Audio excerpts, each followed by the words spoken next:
आयुष्मान भारत योजना के लाभुकों से ऐसे पैसे ऐंठ रहे हैं झारखंड के अस्पताल। झारखंड के अस्पतालों ने आयुष्मान भारत योजना के लाभुकों से पैसे ऐंठने का नायाब तरीका निकाल लिया है। मरीजों के परिजनों को गलत जानकारी देकर अलग से पैसे लेने के लिए मजबूर किया जा रहा है। पहले कुछ अस्पताल ही ऐसा करते थे, लेकिन अब खुलेआम यह सब हो रहा है। रांची के रातू रोड के रहने वाली यमुना देवी लोगों के घरों में झाड़ू लगाने और बर्तन धोने का काम करती है। इलाज कराने के लिए जगन्नाथपुर के एक सुपर स्पेशलिटी हॉस्पिटल में गई, जहां उनसे कहा गया कि इस पैकेज में बीमारी का इलाज नहीं हो सकता है। अगर अलग से 25,000 रूपए देंगे तो इलाज हो जाएगा, लेकिन इसका बिल नहीं मिलेगा। किसी तरह परिजनों ने पैसे का इंतजाम किया और बिना बिल दिए ही यमुना देवी का इलाज कराया गया। ऐसा ही पिस्का मोड़ निवासी सविता कुमारी के साथ भी हुआ। उन्होंने हरिहर सिंह रोड स्थित एक सुपर स्पेशलिटी अस्पताल में दिल का इलाज कराया। उनके पास 70 साल से अधिक उम्र वाला आयुष्मान कार्ड था। परिजन अस्पताल पहुंचे तो उन्हें बताया गया कि आयुष्मान पैकेज में इलाज संभव नहीं है। बाद में कहा गया कि इलाज तो हो जाएगा, लेकिन 35,000 रूपए अलग से देने होंगे, इसका बिल नहीं मिलेगा। परिजन तैयार हो गए तो इलाज हुआ। यह अस्पतालों का नायाब तरीका है आयुष्मान भारत योजना के लाभुकों से पैसे वसूलने का।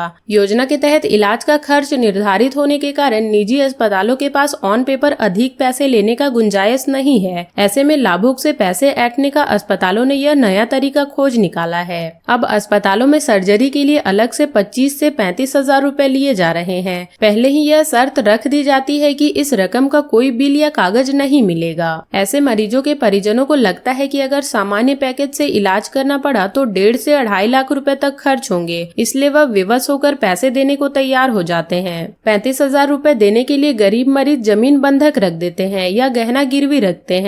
जिनके पास जमीन या गहना नहीं होता है वे सूद पर पैसे लेकर अस्पताल को देते हैं। आयुष्मान योजना में 70 साल से अधिक उम्र के मरीजों से भी अलग से पैसे वसूले जा रहे हैं। रांची के कई निजी अस्पतालों ने आयुष्मान योजना के लाभुकों से पैसे वसूलने का यह तरीका अपना लिया है। इसमें छोटे अस्पताल के बाद अब सुपर स्पेशलिटी अस्पताल भी शामिल हो गए हैं। यह सब डॉक्टरों की मिलीभगत और सहमति से हो रहा है। स्वास्थ्य विशेषज्ञों ने मान लिया है कि पहले यह कुछ अस्पताल में होता था, लेकिन अब खुलेआम होने लगा है। 18 लाख महिलाओं को क्यों नहीं मिला मैया सम्मान का पैसा? हेमंत सोरेन से बाबूलाल मरांडी का सवाल। मैया सम्मान योजना को लेकर झारखंड विधानसभा के नेता प्रतिपक्ष बाबूलाल मरांडी ने हेमंत सोरेन सरकार पर निशाना साधा है। उन्होंने सोशल मीडिया एक्स पर लिखा है कि मुख्यमंत्री हेमंत सोरेन ने चुनाव से पहले 56 लाख महिलाओं को झारखंड मुख्यमंत्री मैया सम्मान योजना की राशि देने का ऐलान किया था। सरकार बन जाने के बाद सिर्फ 38 लाख महिलाओं के खाते में योजना की राशि भेजी गई है। बाबूलाल मरांडी ने आगे एक्स में लिखा कि हेमंत जी, बाकी 18 लाख महिलाओं ने क्या बिगाड़ा है? अब महज 38 लाख महिलाओं के खातों में ही पैसे भेजे जा रहे हैं। शेष 18 लाख महिलाओं को आयोग या तकनीकी बाध्यता या कोई अन्य कारण बताकर उनकी राशि रोक दी गई है। बाबूलाल मरांडी ने आगे यह भी लिखा कि बहानेबाजी छोड़कर राज्य सरकार सभी महिलाओं को मैया सम्मान योजना का पैसा दे। अगर सरकार ने ऐसा नहीं किया तो महिलाओं के हक में उनकी पार्टी भाजपा चरणबद्ध आंदोलन शुरू करेगी। बाबूलाल मरांडी ने कहा कि उत्पाद सिपाही भर्ती प्रक्रिया में आखिरकार सरकार को नीति बदलनी पड़ी। उन्होंने कहा कि लेकिन यह बदलाव तब आया जब उमस भरी गर्मी में शारीरिक दक्षता परीक्षा के दौरान 1.5 दर्जन से अधिक युवाओं की जान चली गई। बाबूलाल मरांडी ने कहा कि हेमंत सोरेन सरकार ने चुनाव में लाभ लेने के लिए युवाओं को जलते आसमान के नीचे दौड़ने पर मजबूर कर दिया। उन्होंने कहा कि अब चुनाव को 3 महीने बीत चुके हैं तो नियुक्ति प्रक्रिया को ठंडे बस्ते में क्यों डाल दिया है? जिस तत्परता से सरकार ने युवाओं को जोखिम में डाला है, क्या उसी तेजी से उन्हें उनका हक दिया जाना नहीं चाहिए? अब कोई बहाना नहीं चलने वाला। युवाओं की मेहनत का सम्मान होना चाहिए। सरकार बिना किसी विलंब सारी प्रक्रिया पूरी कर नियुक्ति पत्र जारी करे।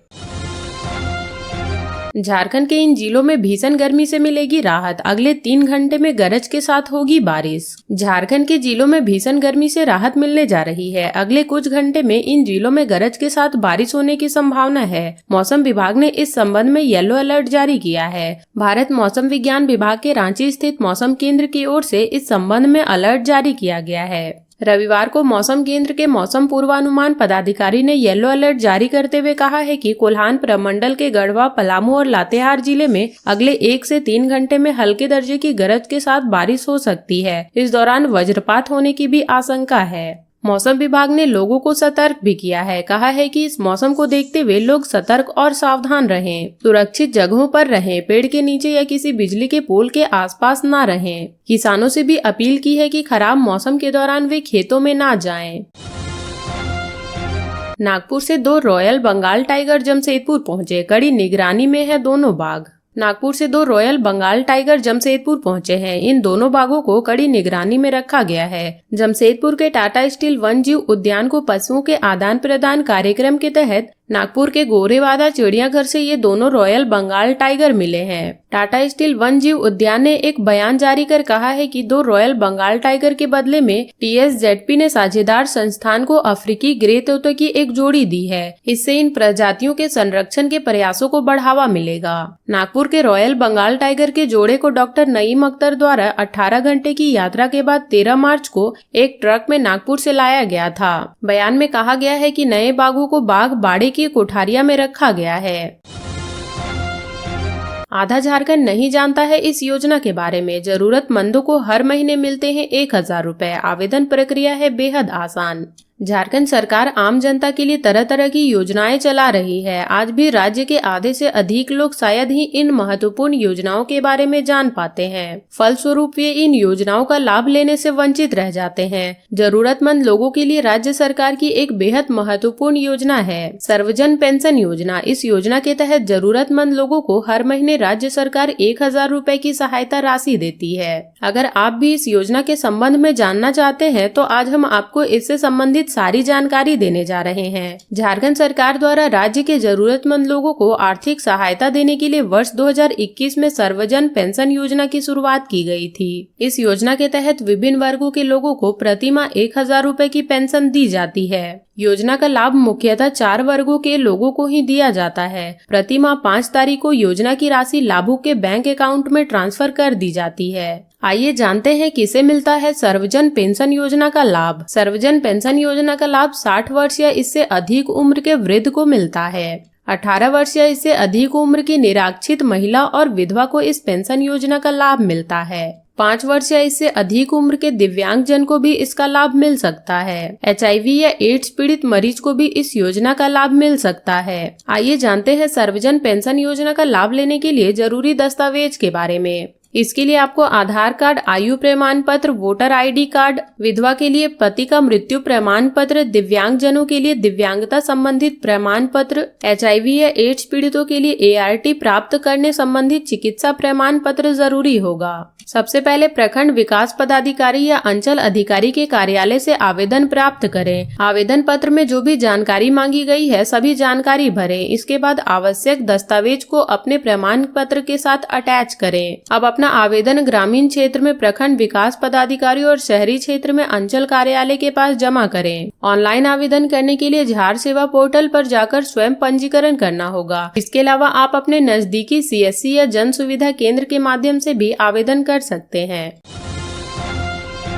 एंटी नक्सल ऑपरेशन में सुरक्षा बलों को मिला 5 किलो का ID बम। झारखंड के पश्चिमी सिंहभूम में एंटी नक्सल ऑपरेशन जारी है। इस ऑपरेशन के दौरान लगातार सुरक्षा बलों को नक्सलियों के डंप मिल रहे हैं। इसमें हथियार से लेकर विस्फोटक तक मिल रहे हैं। रविवार को एक बार फिर सुरक्षा बलों को निशाना बनाने के लिए जमीन में दबाकर रखा गया ID बम बरामद हुआ है। इस बार 5 किलो का काम जराईकेला थाना क्षेत्र में मिला है। पुलिस ने बताया कि नक्सलियों द्वारा लगाया गया यह ID बम बाबूडेरा जंगल के पास मिला है। सुरक्षा के मद्देनजर सुरक्षा बलों ने उसी जगह बम निरोधक दस्ते की मदद से ID बम को नष्ट कर दिया। पश्चिमी सिंहभूम के पुलिस अधीक्षक आशुतोष शेखर ने बताया कि गुप्त सूचना के आधार पर छोटा नागपुर, छोटा नागरा और जराईकेला थाना के सीमावर्ती जंगल पहाड़ी क्षेत्र में ऑपरेशन शुरू किया गया। उन्होंने बताया कि इसी दौरान रविवार की सुबह 9 बजे के करीब 5 किलो का ID बम बरामद हुआ। SP ने कहा कि पश्चिमी सिंहभूम जिला की police Jharkhand Jaguar cobra 209, CRPF की 26, 60, 134, 153 और 197 बटालियन की टीम के सदस्यों का संयुक्त दल बनाकर नक्सलियों के खिलाफ लगातार ऑपरेशन जारी है। रामगढ़ में हेमंत सोरेन ने की बाहा पूजा, गोमिया में सरहुल पूजा में शामिल होंगे योगेंद्र प्रसाद। झारखंड में बाहा पर्व धूमधाम से मनाया जा रहा है। मुख्यमंत्री हेमंत सोरेन ने रामगढ़ में बाहा पर्व पर पूजा अर्चना, ढोल बजाकर झारखंड की खुशहाली की कामना की। वहीं उनके कैबिनेट के मंत्री योगेंद्र प्रसाद ने बोकारो जिले के गोमिया प्रखंड में सरहुल पर्व मनाया। मंत्री जी मांदर की थाप पर थिरकते भी नजर आए। झारखंड के मुख्यमंत्री हेमंत सोरेन ने अपने पैतृक गांव नेमरा में बाहा पर्व मनाया। हेमंत सोरेन की मां रूपी सोरेन, उनकी पत्नी कल्पना सोरेन और परिवार के अन्य सदस्य भी इस पूजा में शामिल हुए। गोला प्रखंड के नेमरा गांव में हेमंत सोरेन के आने से पहले ही बाहा पर्व की व्यापक तैयारी की गई थी। शनिवार को रामगढ़ पहुंचने पर मुख्यमंत्री हेमंत सोरेन का स्वागत जिले के उपायुक्त चंदन कुमार और एसपी अजय कुमार ने किया। मुख्यमंत्री ने पूजा अर्चना करने के बाद ढोल भी बजाया। उन्होंने कहा कि राज्य के लोगों की सुख, शांति, समृद्धि और स्वस्थ जीवन की कामना की। इस अवसर पर रामगढ़ के विधायक ममता देवी, चित्रगुप्त महतो, बजरंग महतो, विनोद किस्कू के अलावा कांग्रेस और झामुमो के कई नेता मौजूद रहे। मुख्यमंत्री बाहा पर्व में परिवार के सभी सदस्यों के साथ शामिल हुए। उन्होंने कहा कि सभी को प्रकृति की रक्षा करनी चाहिए, परंपरा को आगे बढ़ाना चाहिए। बोकारो जिले के गोमिया प्रखंड में बड़की पन्नू पंचायत के फुटकाडी गांव में सरहुल महोत्सव का आयोजन किया गया। शनिवार को आयोजित इस महोत्सव में झारखंड सरकार के पेय एवं स्वच्छता विभाग, उत्पाद एवं मद्य निषेध मंत्री योगेंद्र प्रसाद शामिल हुए। मंत्री का स्थानीय लोगों ने पारंपरिक तरीके से स्वागत किया। इस अवसर पर मांदर की थाप पर मंत्री जी ग्रामीणों के साथ नाचते नजर आए। उन्होंने सरना स्थल पर माथा टेका और क्षेत्र एवं क्षेत्र के लोगों की सुख, शांति और वैभव की कामना की। मंत्री ने सरहुल के महत्व के बारे में बताया। कहा कि प्राकृतिक और धार्मिक महत्व के अलावा यह महापर्व सामाजिक एकता का भी प्रतीक है। यह पर्व सामाजिक बंधन को प्रगाढ़ बनाता है। प्रकृति के साथ जुड़ाव और लगाव हमारी संस्कृति का एक अभिन्न हिस्सा है। हमारी संस्कृति हमें प्रकृति से जुड़कर रहने और सदैव इसका संरक्षण करने को प्रेरित करता है। मंत्री ने कहा कि दुनिया भर के लोग आज पर्यावरण को बचाने के तरीके ढूंढ रहे हैं। प्रकृति की रक्षा और उसकी पूजा करना हमारी सदियों पुरानी गौरवशाली परंपरा है। गिरिडीह में दो समुदायों के बीच झड़प, पथराव और अगजनी मामले में 22 गिरफ्तार। गिरिडीह जिले के घोरथंबा ओपी क्षेत्र में होली जुलूस के दौरान हुई झड़प मामले में अब तक 22 लोगों को गिरफ्तार किया जा चुका है। शुक्रवार को घोरथंबा इलाके में होली के मौके पर निकाले गए जुलूस को रोके जाने के सवाल पर विवाद हो गया। इसके बाद दो समुदाय के बीच झड़प हो गई। इस दौरान उपद्रवियों ने पथराव और अगजनी की। पथराव और अगजनी में कई लोग घायल हो गए। उपद्रवियों ने कई दुकानों और वाहनों में आग लगा दी। खोरी महुआ के एसडीपीओ राजेंद्र प्रसाद ने बताया कि इस सिलसिले में दोनों पक्षों के 22 लोगों को अब तक हिरासत में लिया जा चुका है। उन्होंने कहा कि घटना के दौरान 4 दुकानें, 5 मोटरसाइकिल और 2 4 पहिया वाहन में उपद्रवियों ने आग लगा दिया था। गिरिडीह के एसपी विमल कुमार ने कहा कि झड़प में शामिल लोगों को पकड़ने के लिए तलाशी अभियान जारी है। उन्होंने कहा कि स्थिति पूरी तरह से नियंत्रण में है। घटना में शामिल लोगों की पहचान की जा रही है और उन्हें पकड़ने के लिए छापेमारी भी की जा रही है। एसपी ने कहा कि इलाके में शांति बनाए रखने के लिए बड़ी संख्या में पुलिस बल को तैनात किया गया है। उधर झारखंड भाजपा के प्रदेश अध्यक्ष और विधानसभा के नेता प्रतिपक्ष बाबूलाल मरांडी ने इस घटना के लिए झारखंड सरकार को दोषी ठहराया है। कहा है कि गिरिडीह के घोरथंबा में होली जुलूस पर पथराव और आगजनी की घटना हेमंत सोरेन सरकार की त्रुटिकरण की राजनीति और प्रशासनिक विफलता का परिणाम है। 16 मार्च 2025 को आपके शहर में कितने में मिल रहा है 14 किलो का एलपीजी सिलेंडर? 16 मार्च 2025 को 14.2 किलोग्राम का एलपीजी सिलेंडर कितने में मिल रहा है? झारखंड की राजधानी रांची में रविवार 16 मार्च 2025 को एलपीजी सिलेंडर की कीमत 860.50 रुपए है। अगर आप चतरा जिले में रहते हैं और एलपीजी सिलेंडर की डिलीवरी ले रहे हैं तो आपको इसके लिए 859.50 रुपए देने होंगे। यही सिलेंडर अगर कोई हजारीबाग में लेगा तो उसे 862 रुपए चुकाने होंगे। रामगढ़ और कोडरमा में भी 16 मार्च 2025 को एलपीजी सिलेंडर के लिए ग्राहकों को 862 रुपए ही देने होंगे। आज सबसे सस्ता सिलेंडर पूर्वी सिंहभूम के जमशेदपुर में मिल रहा है। अगर यहाँ कोई ग्राहक रसोई गैस की डिलीवरी लेता है तो उसे 14.2 किलोग्राम के एलपीजी सिलेंडर के बदले 842.50 रुपए ही देने होंगे। सरायकेला खरसावां जिले में लोगों को 843 रुपए देकर यह सिलेंडर ले सकते हैं, जबकि चाईबासा में इसके लिए लोगों को 852 रुपए देने होंगे। चाईबासा का उच्चतम तापमान 41 डिग्री पहुंचा। झारखंड में कैसा रहेगा आज का मौसम? झारखंड में अभी से प्रचंड गर्मी का अनुभव होने लगा है। अधिकतर जिले का उच्चतम तापमान 40 डिग्री के पार पहुंच गया है। इससे अभी और बढ़ोतरी होने का अनुमान मौसम विभाग ने जारी किया है। रांची के बिरसा मुंडा एयरपोर्ट स्थित मौसम केंद्र ने कहा कि अगले 2 दिनों में अधिकतम तापमान में 2 से 3 डिग्री की वृद्धि हो सकती है। मौसम केंद्र की ओर से जारी वेदर रिपोर्ट में बताया गया है कि चाईबासा का उच्चतम तापमान 41 डिग्री सेल्सियस पहुंच गया है। यह सामान्य से 7.6 डिग्री सेल्सियस अधिक है। झारखंड का अधिकतम और न्यूनतम दोनों तापमान सामान्य से ऊपर है। कई जिले में अधिकतम तापमान सामान्य से 7.6 डिग्री अधिक हो गया है, तो न्यूनतम तापमान भी सामान्य से 4.6 डिग्री सेंटीग्रेड तक पहुँच गया है। रांची के हीनो में उच्चतम तापमान 37 डिग्री पहुँच गया है, जो सामान्य से 6.8 डिग्री अधिक है। न्यूनतम तापमान 19 डिग्री है, जो सामान्य से 2.4 डिग्री सेंटीग्रेड अधिक है। जमशेदपुर का पारा 40 डिग्री हो गया है, जो सामान्य से 6.4 डिग्री सेल्सियस अधिक है। यहाँ का न्यूनतम तापमान 20.7 डिग्री सेल्सियस रहा, जो सामान्य से 2.4 डिग्री सेल्सियस अधिक है। डाल्टनगंज का पारा 40.7 डिग्री रहा, जो सामान्य से 7.5 डिग्री अधिक है। न्यूनतम पारा 18.5 डिग्री सेल्सियस है, जो सामान्य से 2 डिग्री सेल्सियस अधिक है। बोकारो जिले का उच्चतम पारा 1 डिग्री बढ़कर 40.1 डिग्री हो गया है, जो सामान्य से 7.8 डिग्री सेल्सियस अधिक है। न्यूनतम तापमान में 0.8 डिग्री सेल्सियस की मामूली बढ़ोतरी के साथ 18.5 डिग्री हो गया है, जो सामान्य से 4.6 डिग्री अधिक है। चाईबासा के न्यूनतम तापमान में कोई बदलाव नहीं हुआ है। यहाँ का अधिकतम तापमान भले सामान्य से 7.6 डिग्री अधिक हो, लेकिन न्यूनतम तापमान अभी भी सामान्य से 0.4 डिग्री सेल्सियस नीचे है। मौसम केंद्र ने अपने पूर्वानुमान में कहा है कि रविवार 16 मार्च 2025 को जमशेदपुर का उच्चतम तापमान 41 डिग्री सेल्सियस तक पहुँच सकता है। न्यूनतम तापमान 22 डिग्री सेल्सियस तक रह सकता है। जमशेदपुर में आज की रात अन्य दिनों की तुलना में गर्म रहेगी। राजधानी रांची में दोपहर के बाद या शाम में आसमान में आंशिक बादल छाए रहेंगे। अधिकतम तापमान 37 डिग्री सेल्सियस और न्यूनतम तापमान 20 डिग्री सेल्सियस तक रहने का अनुमान है। झारखंड में होली का त्योहार संपन्न। 10,000 से अधिक पुलिस वालों ने संभाली सुरक्षा व्यवस्था।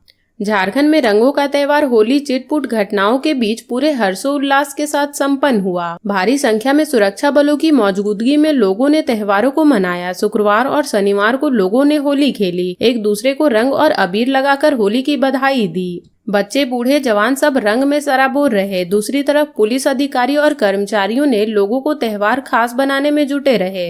कई जिलों के वरीय पुलिस और प्रशासनिक अधिकारी ने भी जमकर होली खेली। होली के दौरान कानून व्यवस्था बनाए रखने के लिए 10,000 से अधिक जवानों की तैनाती की गई थी। 6 जिलों में विशेष चौकसी बरती गई थी। इसलिए गिरिडीह जिले में होली के जुलूस पर पथराव के बाद हुई आगजनी और हिंसा की घटना को जल्द ही नियंत्रित कर लिया गया। पुलिस मुख्यालय ने राजधानी रांची, जमशेदपुर, हजारीबाग, गिरिडीह, पलामू, लोहरदगा और दुमका में सुरक्षा के विशेष इंतजाम करने के पहले ही निर्देश दे रखे थे। शुक्रवार से ही लाठी बल से लेकर जिला पुलिस और होमगार्ड के जवान तक के ड्यूटी पे तैनात कर दिया गया था।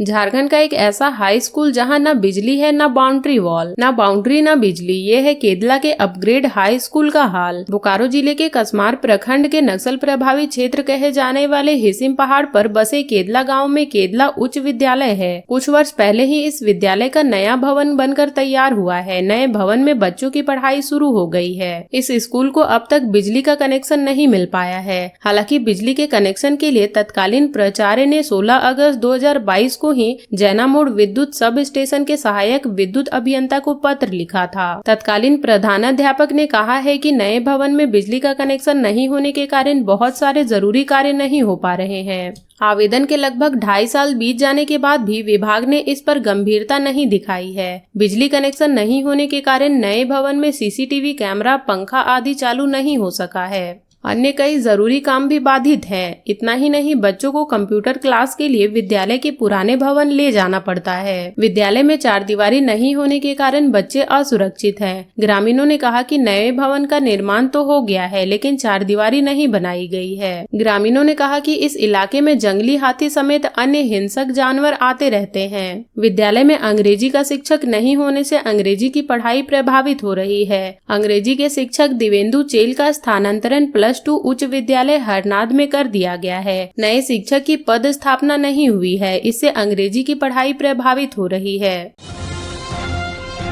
जंगल से लकड़ी लाकर बाजार में बेचने वाली सीता देवी की चमकी किस्मत, खेती बाड़ी कर बन गई लखपति। एक वक्त था जब सीता देवी जंगल से लकड़ी लाकर बाजार में बेचती थी और परिवार का भरण पोषण करती थी। उनके परिवार की आर्थिक स्थिति काफी खराब थी। वर्ष 2015 में वह महिला मंडल से जुड़ी और खेती बाड़ी की ट्रेनिंग लेकर सब्जी की खेती करने लगी। अच्छा मुनाफा से उनका हौसला बढ़ा और फिर बड़े स्तर में खेती करने लगी।